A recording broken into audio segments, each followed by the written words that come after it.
Welcome back to Gear Up Windows YouTube channel. In this video, we will guide you on how to add a local administrator account on Windows 10. For this, first press Windows plus R key on the keyboard to open the Run dialog box. In the box, type Control space user passwords 2. I will also provide this one command in this one video description. After typing this one command, control user passwords to click on this one OK button. This will open user accounts window on your PC. Here click on this one add button. Then click on this one sign in without a Microsoft account not recommended link. Now click on this one local account button. Here type a username.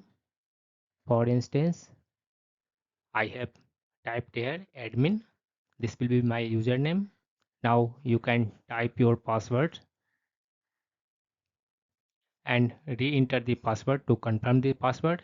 If you need, here you can type password hint, then click on this one next button. Click on this one next button, then click on this one finish button.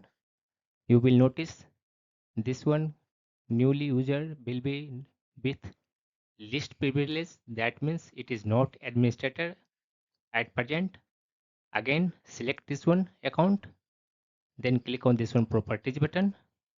Here switch to this one group membership and then select this one option administrator. Click on this one apply button. Click on this one OK button.